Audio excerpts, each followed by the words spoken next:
성경 말씀은 마태복음 21장 말씀입니다.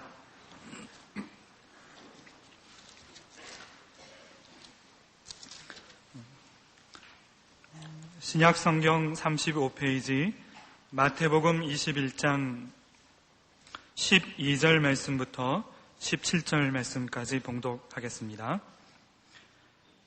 마태복음 21장 12절 말씀입니다.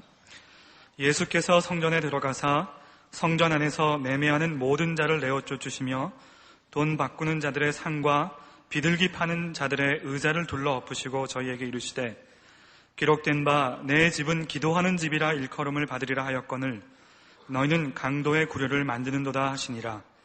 소경과 저는 자들이 성전에서 예수께 나오매 고쳐주시니 대제사장들과 서기관들이 예수의 하시는 이상한 일과 또 성전에서 소리질러 호산나 다윗의 자손이여 하는 아이들을 보고 분하여 예수께 말하되 저희의 하는 말을 듣느뇨.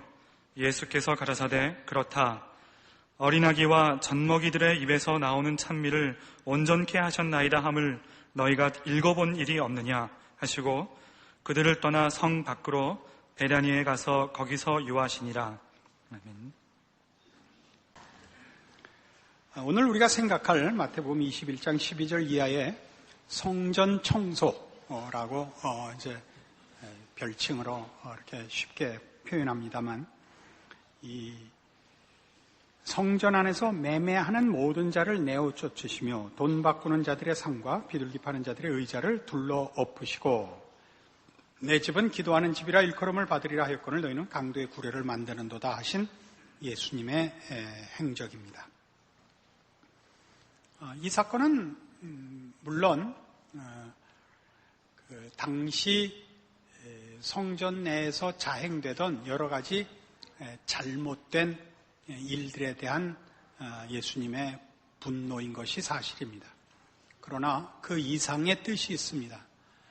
이 일이 행해진 장소는 성전 내에 이방인의 뜰이라 하는 경례인데, 지방에서부터 이 성전에 올라와 제사를 드리고자 하는 자들이 먼 길을 드릴 제물을 가지고 오는 것이 거의 어려웠기 때문에 여기 와서 구입하곤 했습니다. 게다가 여러분이 구약을 보시면 아시다시피 제물로 바치는 것은 1년 된 양, 무슨 숫소 이런 것들을 정할 때 흠 없고 몇 년 됐고 이런 것을 제사에 합당한 기준에 맞추기가 쉬운 일이 아니었습니다. 그래서 와서 사는 것이 필요했고 더 편했을 것입니다. 또 당시는 외국에 사는 사람들도 많았는데 외국에 사는 사람들이 성전에 오면 그 바치는 헌금들도 규정된 화폐, 그러니까 유대인들이 쓰던 화폐로 바꿔야 했습니다. 그래서 여기 환전하는 돈 바꾸는 자들의 상이라고 나왔다시피 환전상들과 또 그런 제사 제물을 파는 자들이 있었습니다. 저들이 폭리를 남기기도 하고 여러 가지로 악독한 일을 저질른 것들이 사실이었던 것으로 기록되고 있습니다. 그러나 예수님의 이 성전 청소에서의 이 상인들에 대한 분노는 악독 상인들에 대한 분노거나 폭리를 취한 일들에 대한 것이 아니라 매매하는 모든 자, 파는 자만이 아니라 사는 자들을 포함하고 있고, 그래서 이 내용은 상거래 자체에 대한 폐기를 말하는 것입니다. 요한복음식 설명으로는 예수님께서 이걸 성전을 헐라라고 표현하고 있습니다. 그러면 내가 사흘 만에 다시 지으리라 라고 표현하셨고, 그것은 성전된 자기 몸을 가르치심이라 이렇게 요한복음은 기록하고 있습니다. 그래서 이 사건은 무슨 성전 경례를 일반 장사하는 저작거리로 격화시켰다든가 상거래상에서 폭리를 취했다든가 하는 그런 일반적인 죄에 대한 예수님의 분노가 아니고 성전, 제사, 이런 구약에서 허락됐던 하나님을 찾아가며 하나님을 예배하는 제도 자체에 대한 폐기를 선언하시는 것입니다. 그리고 그것이 이 앞에 있었던 나귀를 타고 예루살렘 성에 입성하사 당신의 메시아 되심과 유대인의 왕 되심을 공개적으로 선언하시며 또 그 성격을 나귀를 타셔서 설명하신 것과 같은 맥락으로 이 성전 청소가 예수 그리스도의 메시아 되신 증거요, 또 그 사역의 특징을 설명하는 사건들로 구성되어 있습니다. 마태복음 바로 앞에 책이 구약 마지막 책인 말라기입니다. 그 말라기 3장 1절에 보시면 1절부터 3절까지 보시면 이 예수님의 성전 청소가 메시아직의 예언된 내용이요 표라는 것을 알 수 있습니다. 말라기 3장 1절 만군의 여호와가 이르노라 보라 내가 내 사자를 보내리니 그가 내 앞에서 길을 예비할 것이요 또 너희의 구하는 바 주가 호련히 그 전에 임하리니 곧 너희의 사모하는 바 언약의 사자가 임할 것이라 그의 임하는 날을 누가 능히 당하며 그의 나타나는 때 누가 능히 서리요 그는 금을 연단하는 자의 불과 표백하는 자의 잿물과 같을 것이라 그가 은을 연단하여 깨끗게 하는 자같이 앉아서 레위 자손을 깨끗게 하되 금은같이 그들을 연단하리니 그들이 의로운 제물을 나 여호와께 드릴 것이라. 그날에라는 건 메시아 시대를 말하는 겁니다. 다른 표현으로는 말이래라든가 말세라고 표현하기도 합니다. 그날에 언약의 너희의 사모하는 바 언약의 사자가 임할 것이라 이겁니다. 그 언약의 사자, 약속된 하나님의 종 메시아는 와서 뭘 할 것이냐? 그가 와서 레위 자손을 깨끗게 하고 의로운 제물을 바치도록 할 것이다 이겁니다. 그러니까 제사의 완성, 하나님이 받으실 만한 온전한 제사의 완성을 그가 이루실 것이라. 그것이 메시아가 오셔서 하실 일이요 그렇게 하는 이가 바로 메시아인 표일 것이라 이겁니다. 이거를 같은 말라기 바로 앞에 있는 스가랴 14장 21절 제일 끝절입니다. 거기서는 이 메시아에 대한 예언이 오늘 우리 본문과 훨씬 더 뚜렷하게 연결되어 있습니다. 14장 21절 예루살렘과 유다의 모든 솥이 만군의 여호와의 성물이 될 것인즉 제사 드리는 자가 와서 이 솥을 취하여 그 가운데 고기를 삶으리라. 그날에는 만군의 여호와의 전에 가나안 사람이 다시 있지 아니하리라. 그날에는 만군의 여호와의 전에 가나안 사람이 다시 있지 아니하리라. 이 가나안 사람이라고 표현된 가나안이란 단어는 구약의 스바냐 1장 11절이나 호세아 12장 8절에서 같은 단어를 상인으로 번역하고 있습니다. 같은 단어입니다. 그날에는 여호와의 전에 상인이 다시 있지 아니하리랍니다. 그래서 지금 예수님께서 이 매매하는 일들을 금하시며 상인들을 내어 쫓으심으로 그것이 여호와의 전을 정결케 하는 것이요. 그 정결케 하는 것이 성전 제사와 율법으로 대표된 구약적 예배, 구약적 하나님을 만나는 일들을, 제도를 폐기하고 예수님이 유일한 구원과 하나님과의 화목과 예배의 중심이 되심을 선언하시는, 그래서 그가 메시아 되심이며 메시아가 하셔야 할 일이 이것이라는 것을 증명하는 내용들입니다.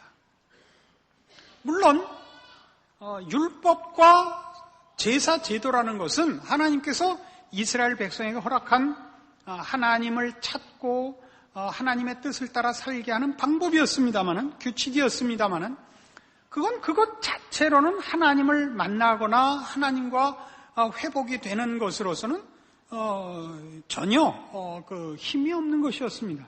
그것들은 다 장차 그 일을 이룰 예수 그리스도로 저들을 인도하며 예수 그리스도의 그 메시아 직분의 가장 중요한 본질을 지적하고 안내하는 예표였던 것입니다.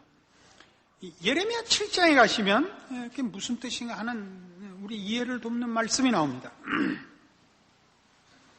이재철 집사님은 2부 예배에서 설교 들으시고 도무지 이해가 되지 않아서 다시 나와 앉으셨어요. 은혜가 돼서 그렇다고 우기지만 내가 알기로는 이해가 안 돼서 그런 걸로 알고 있습니다. 예레미야 7장 1절, 이것은 여기 나오는 표현은 이제 아까 우리 본문에서 봤던 내 집은 만민이 기도하는 집이라 일컬음을 받겠건을 너희는 도적의 구렬로 만드는 도다의 그 인용한 내용입니다. 여호와께로서 예레미야에게 말씀이 임하니라 가라사대 너는 여호와의 집문에 서서 이 말을 선포하여 이르기를 여호와께 경배하러 이 문으로 들어가는 유다이나 다 여호와의 말씀을 들으라. 만군의 여호와 이스라엘의 하나님이 이같이 말씀하시되 너희 길과 행위를 바르게 하라. 그리하면 내가 너희로 이곳에 거하게 하리라. 너희는 이것이 여호와의 전이라 여호와의 전이라 여호와의 전이라 하는 거짓말을 믿지 말라. 너희가 만일 길과 행위를 참으로 바르게 하여 이웃들 사이에 공의를 행하며 이방인과 고아와 과부를 압제하지 말며 무죄한 자의 피를 이곳에서 흘리지 아니하며 다른 신들을 쫓아 스스로 해하지 아니하면 내가 너희를 이곳에 거하게 하리니 곧 너희 조상에게 영원 무궁히 준 이 땅이니라. 너희가 무익한 거짓말을 의뢰하는도다. 너희가 도적질하며 살인하며 간음하며 거짓 맹세하며 바알에게 분향하며 너희 알지 못하는 다른 신들을 쫓으면서 내 이름으로 일컬음을 받는 이 집에 들어와서 내 앞에서 말하기를 우리가 구원을 얻었나이다 하느냐. 이는 이 모든 가증한 일을 행하려 함이로다. 내 이름으로 일컬음을 받는 이 집이 너희 눈에는 도적의 구렬로 보이느냐? 보라 나 곧 내가 그것을 보았노라. 여호와의 말이니라. 자, 이스라엘 백성이 하나님 앞에 꾸중을 듣는 1차적인 이유는 이 또 예레미야 7장이 설명하는 건 저들이 하나님을 섬기며 하나님께 가진 신앙의 열심이 이 전을 지었고 이 전에서 하나님께 저들의 신앙을 고백하는 제사 제도를 진행하고 있다고 하면서도 실제로는 저들의 생활은 공의롭지 못하며 악한 죄를 짓는 것에 불과하다라는 지적입니다. 그래서 이 전이 너희에게 도적의 구렬로 보이느냐라고 얘기하는 것은 도적질하고 도망은 저들의 요새가 됐단 말이죠. 실제 생활에서는 죄를 짓고도 성전에 와서 제사를 지내고 있는 한 자기는 의로운 자요 하나님의 백성이라라고 스스로 안심하고 또 하나님을 속여서 그 보호 속에 숨는 짓을 한다라는 차원에서 도적의 구렬이라는 말을 쓰고 있습니다. 그러나 예수님께서 이제 성전 청소를 하시면서 내 집은 만민이 기도하는 집이라 일컬음을 받겠거늘 너희는 도적의 구렬로 만드느냐 하실 때는 그것보다 좀 더 깊은 뜻으로 이 내용을 인용하십니다. 어떤 깊은 뜻이냐 하면 결국 성전은 밖에 나가서 죄 짓고 와서 아닌 척하는 위장과 허식의 자리가 됐다. 이런 지적으로도 지금 이스라엘 백성의 신앙의 부패를 설명할 수 있겠습니다만 좀 더 근본적으로 얘기하자면 성전이나 제사 제도 갖고는 도적밖에 만들 수가 없다가 되는 겁니다. 저들은 참답게 중생할 수 없고 하나님과 만날 수 없고 저들의 영혼이 새로워질 수 없는 한 결국 성전은 계속적으로 도둑놈을 양산할 수밖에 없다. 이런 뜻이 된단 말이에요. 그래서 이런 성전은 필요 없다가 되는 것이죠. 그 성전이 지시하는 예수 그리스도로만 도적을 만들어내는 일이 그칠 거란 말이죠.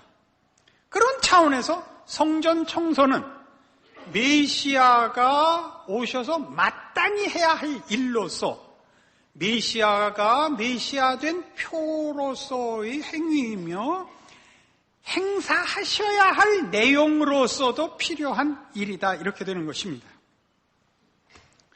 그래서 우리가 이제 다시 본문에 돌아와 보시면 그럼 왜 뭐 다 좋은데 그러면 성전을 헐라 내가 사흘 만에 다시 지으리라가 더 쉬웠을 텐데 상행위를 특별히 부각시켜서 성전 청소를 했느냐 하는 문제가 남습니다. 그건 이런 뜻이 있습니다. 서두에도 말씀드린 바와 같이 이방사회에 사는 유대인들이나 혹은 지방에서 올라오는 자들이 제사를 지내려면 율법을 기준한, 제사 기준에 근거한 규격과 기준에 맞게 하기 위하여 상거래를 할 수밖에 없었습니다. 그걸 폐기시키는 것은 율법을 근거하고 율법을 기준하여 하나님을 만나는 일 자체를 폐기시키는 것입니다. 예수 그리스도로 말미암아 이제 우리는 율법에 근거하거나 율법에 기준하는 이런 예배와 제사가 없어지고 예수 그리스도로 말미암는 말하자면 하나님께 나아가는 일이 가능하고 유일하다는 것을 확인을 받습니다. 우리 마태복음 12장 6절에서 이미 앞에서 예수님이 친히 선언하시기를 예수님 자신이 성전보다 더 크니라 이렇게 선언하신 이유가 여기 있습니다. 이건 무엇을 의미하느냐 하면 우리가 구원이라는 차원에서 이 1차적인 구원의 개념에서 볼 때도 하나님과 화목하며 하나님의 사람으로 구원을 받는 일에 율법이나 행위로 말미암지 않고 예수 그리스도의 은혜로 말미암는다는 것을 우리에게 잘 설명해 주고 있습니다. 그러나 그것은 그것보다 더한 것입니다. 어떤 것이냐면 우리가 가지는 바 어떤 최선의 조건이나 최상의 자격으로도 하나님 앞에 갈 수가 없을 뿐만 아니라 최악의 조건과 가장 부정적인 자격으로도 외면받지 않는다가 동시에 들어있단 말이죠. 그게 오늘 마태복음 21장 본문은 어떻게 나오느냐면 상거래를 폐기시키고 저들을 다 때려 내쫓으시자마자 무슨 사건을 거기다가 써놓느냐면 14절 소경과 전언자들이 성전에서 예수께 나오매 고쳐주시니라가 그래서 붙어있는 겁니다. 소경과 전언자들은 천형을 받는 자들로 취급됐고 불치병들이니까요. 이 불치병, 천형을 받는 것은 하나님께 외면당하는 자들이라고 간주되었습니다. 유대인 사회에서 말이죠. 이들을 고쳐주시는 것은 앞에 있는 행위 얼마나 극단적으로 대조됩니까? 그렇죠? 율법에 기준하고 그 조건에 맞추려는 행위를 폐기시키고 대신 누구를 받아주시냐면 천형을 받는 자들이라 하나님께 외면받는 자들이라고 보통 이해됐던 자들을 고쳐주시는 사건을 여기다가 금방 이어붙임으로써 예수님이 하시는 일이 무엇인가가 분명해지는 겁니다.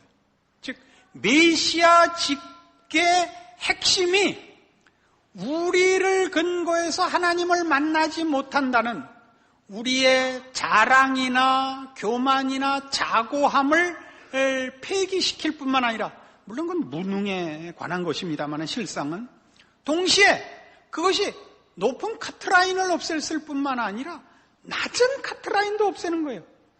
좌절과 절망, 포기 이런 하한선도 없애는 거예요. 모두를 주께서 주 안에서 하나님께서 받아주시는 것을 말합니다. 좀 더 이 부분을 우리 분명하게 확인을 해봅시다. 에베소서 2장입니다.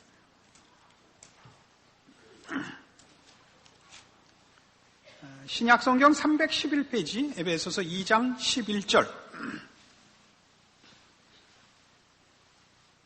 그러므로 생각하라. 너희는 그때 육체로 이방인이요 손으로 육체에 행한 할례당이라 칭하는 자들에게 무할례당이라 칭함을 받는 자들이라. 그때 너희는 그리스도 밖에 있었고 이스라엘 나라 밖에 사람이라. 약속의 언약들에 대하여 외인이요 세상에서 소망이 없고 하나님도 없는 자이더니 이제는 전에 멀리 있던 너희가 그리스도 예수 안에서 그리스도의 피로 가까워졌느니라. 그는 우리의 화평이신지라. 둘로 하나를 만드사 중간에 막힌 담을 허시고 원수된 것 곧 의문에 속한 계명의 율법을 자기 육체로 폐하셨으니 이는 이 둘로 자기 안에서 한 세 사람을 지어 화평하게 하시고 또 십자가로 이 둘을 한 몸으로 하나님과 화목하게 하려 하심이라. 원수된 것을 십자가로 소멸하시고 또 오셔서 먼 데 있는 너희에게 평안을 전하고 가까운 데 있는 자들에게 평안을 전하셨으니 이는 저로 말미암아 우리들이 한 성령 안에서 아버지께 나아감을 얻게 하려 하심이라. 이스라엘 사람들과 이방인이 어떻게 하나가 됐는가 하는 얘기를 하고 있습니다. 그 둘은 십자가 안에서 이제 하나가 됐다. 원수됐던 것, 막힌 담이 헐렸다 그럽니다. 무슨 얘기냐? 이스라엘 사람들은 자신들이 선민이라 생각을 했고 자신들이 구원이 필요한 사람이라고 생각하지 않았습니다. 그들은 구원을 받은 백성이요. 구원받은 백성으로서의 책임이 남아있다고 생각했지 구원이 필요하다고 생각하지 않았습니다. 저들은 하나님의 선민이요 율법을 받은 자요 할례와 제사와 성전을 소유한 자들이었습니다. 그러나 예수님이 오셔서 확인시킨 건 무엇이냐면 예수님의 십자가는 이스라엘 사람들에게도 필요하다 하는 것이었습니다.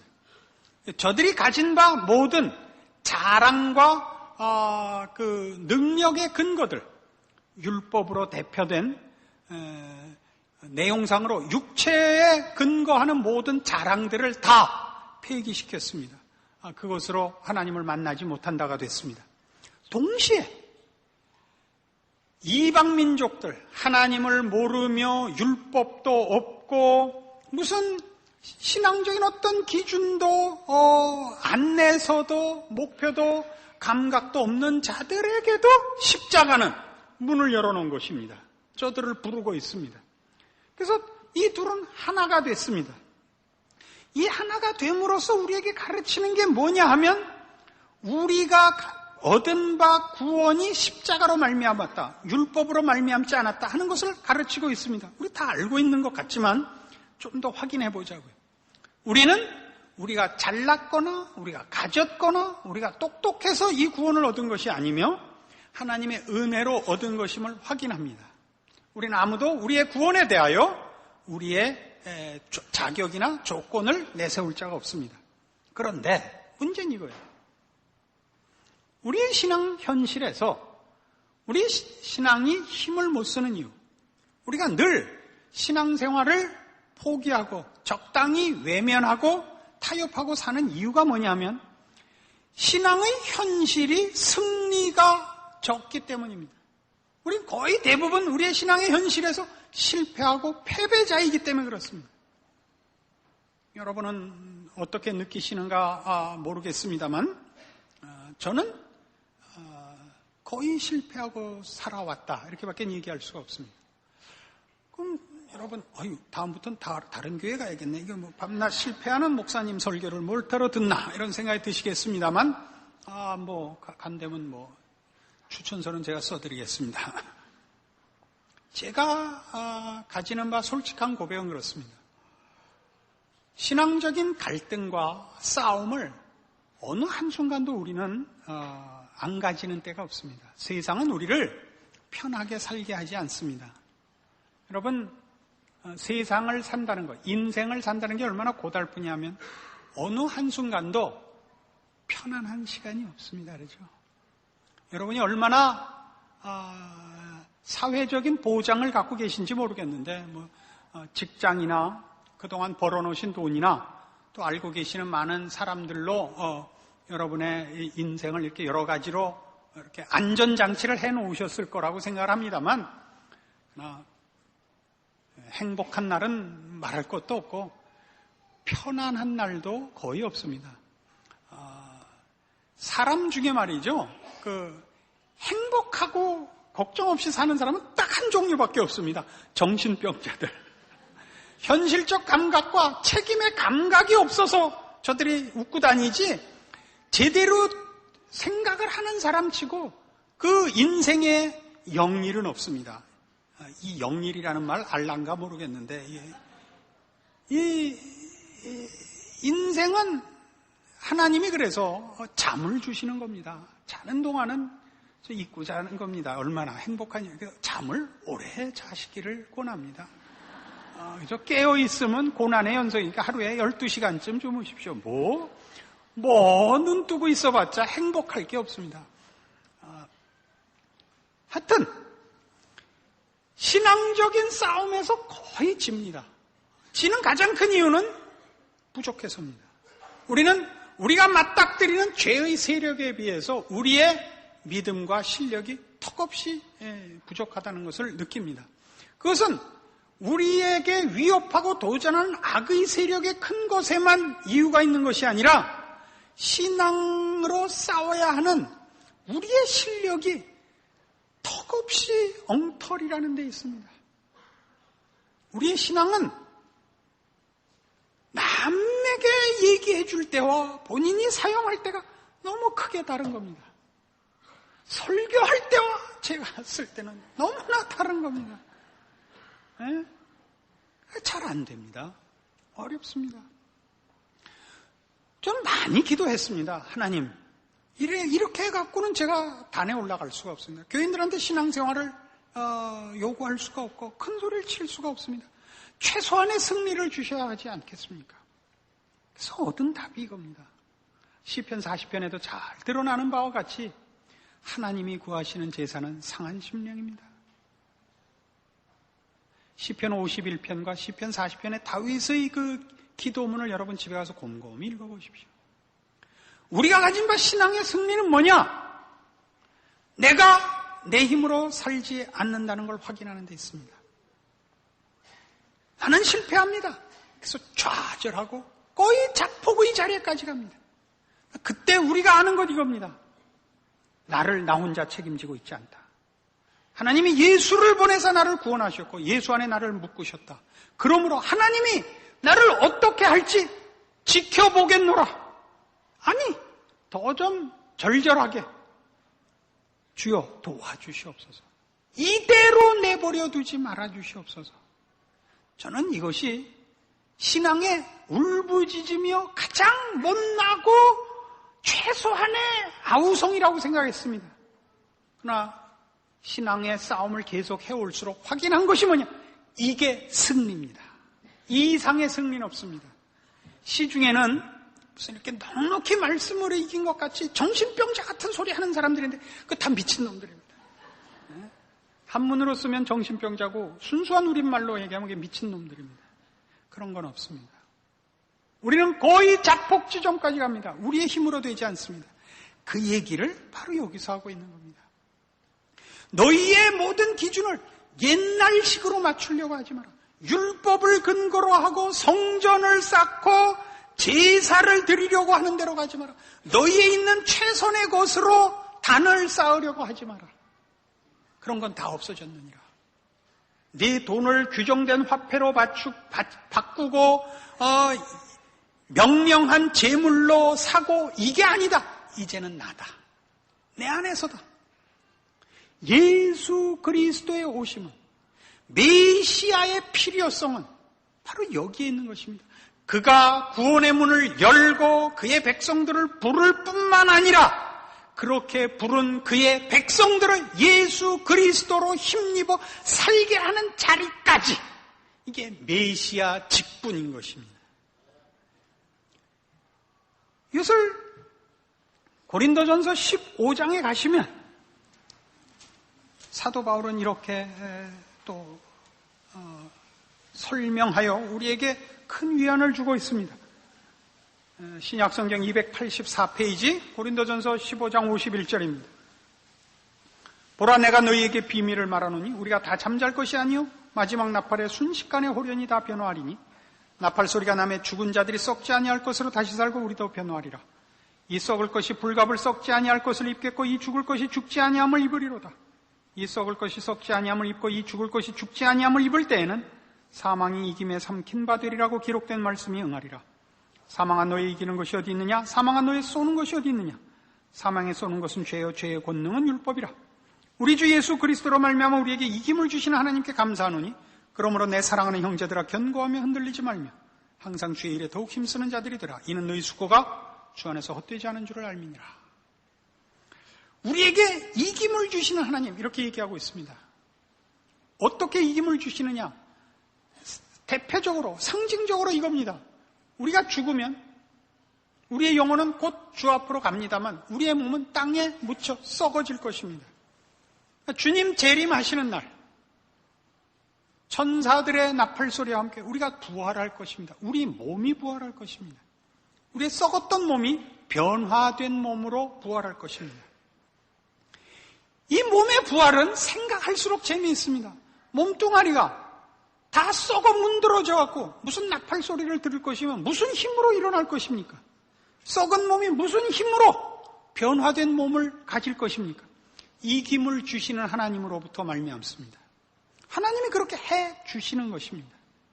그것은 다만 우리의 마지막에 이제 우리가 저 영원한 나라에 들어가기 위하여 가져야 할 우리 몸의 부활, 그 영원한 나라의 입성을 위한 준비로서만 아니라 이것이 약속하고 있는 것은 훨씬 더 크게 사망의 권세 앞에서의 승리인 것입니다. 사망의 권세는 어디에 있다고요? 55절 다시 볼까요? 사망한 너희 이기는 것이 어디 있느냐? 사망의 너희 쏘는 것이 어디 있느냐? 사망에 쏘는 것은 죄요? 죄의 권능은 율법이다 이겁니다. 율법을 기준하면 잘잘못이 나오고 잘못에 대해서는 상응하는 벌을 받아야 하는 것입니다. 그러나 우리는 율법 아래 있지 않다 이겁니다. 그래서 이어서 우리 주 예수 그리스도로 말미암아 우리에게 이김을 주시는 하나님이 등장하는 것입니다. 우리는 율법 아래 있지 않습니다. 오늘 하는 얘기가 전부 뭔가 보십시오. 왜 상거래를 중단합니까? 규정된 화폐로, 규정된 제물로 오는 율법을 근거한 규칙을 맞추는 행위를 폐기시키는 것이다 이겁니다. 율법을 기준한다는 게 무슨 뜻이라고요? 육체를 기준하는 것입니다. 우리 안에 자격과 조건을 가져 거기에 상응하는 결과와 보상을 받는 법칙에서부터 우리는 풀려나는 것입니다. 메시아의 직분의 핵심이 이겁니다. 우리를 은혜 아래 묶는 것입니다. 우리는 예수 그리스도로 말미암아 은혜로 구원을 얻었음에도 불구하고 우리의 신앙 현실은 거기에 걸맞지 않습니다. 우리는 실패하는 적이 훨씬 많습니다. 우리는 우리의 못난 것을 확인하게 되고 우리는 거의 절망하며 자폭 지점까지 갑니다. 그러나 성경이 가르치는 건 이겁니다. 우리 주 예수 그리스도로 말미암아 이김을 주시는 하나님 안에 우리가 있다는 사실입니다. 그래서 58절 이렇게 마무리됩니다. 그러므로 내 사랑하는 형제들아 견고하며 흔들리지 말며 항상 주의 일에 더욱 힘쓰는 자들이더라. 이는 너희 수고가 주 안에서 헛되지 않은 줄을 알미니라. 우리의 한숨, 우리의 갈등, 우리의 고민, 우리의 자폭까지도 절대 그것이 헛되지 않다는 겁니다. 우리는 못났고 우리는 연약하고 우리는 미련하고 악하고 이래갖고 되겠나? 이래서 무슨 예수 믿는다는 말을 하겠나? 자조하며 자괴감에 빠집니다마는 그러나 성경은 얘기합니다. 너희 수고가 주 안에서 헛되지 않을 것이라. 흔들리지 말라. 견고하라. 이것이 주 예수 안에서 우리가 가진 바 복된 것들입니다. 주 예수께서 메시아로 오셔서 이루신 일이요 우리에게 확보하시고 우리의 운명으로 붙잡아 매신 그의 직분입니다. 이것이 우리가 기독교를 믿는 신앙 안에서 가장 크게 자랑하는 것들입니다. 우리의 눈물과 한숨, 우리의 비겁함, 못남, 연약함, 게으름, 그 어느 것도 그것만으로 우리의 운명을 좌우하지 못할 것입니다. 우리의 운명을 좌우하는 것은 예수뿐이며 예수를 보내신 우리를 향한 하나님의 사랑과 능력이 그 아들과 함께 우리에게 모든 필요한 것으로 갚으시며 채우사 우리로 승리케 하실 것입니다. 이것이 예수 믿는 기쁨이요 소망이요 우리의 눈물과 한숨과 울부짖음 속에서도 그것을 우리가 믿음이라, 믿음의 승리라 감히 표현하는 이유인 것입니다. 기도하십시다. 하나님 아버지 은혜를 감사합니다. 우리의 믿음의 현실은 참담합니다. 우리는 실패하며 우리는 핑계대며 외면하며 타협하며 도망가기 일쑤입니다. 우리의 영혼은 매일 울며 탄식하며 우리는 주 앞에서 부끄럽기가 한이 없습니다. 그러나 이 아픔과 이 한숨과 이 좌절과 눈물이 그렇게 끝나지 않을 것을 믿습니다. 예수 그리스도께서 우리를 위하여 십자가를 지셨으므로 그리스도 예수 안에 있는 우리 하나님의 사랑이 우리의 못난 것과 미련한 것과 연약한 것을 극복하고 우리로 하나님의 자녀의 마땅한 영광의 자리와 승리의 자리에 세울 것을 믿습니다. 우리가 쉬는 한숨과 흘리는 눈물과 주 앞에 엎드려 비는 모든 못난 고백에도 불구하고 하나님의 자녀된 기쁨과 소망을 놓치지 않고 기다리며 인내하며 믿음을 지켜 하나님의 허락하신 은혜로 승리하는 그 자리에서는 주의 말씀으로 분발하는, 주의 말씀을 의지하여 인내하는 이제 우리 하나님의 사람들과 인생이 되게 하여 주시옵소서. 예수님 이름으로 기도합니다. 아멘.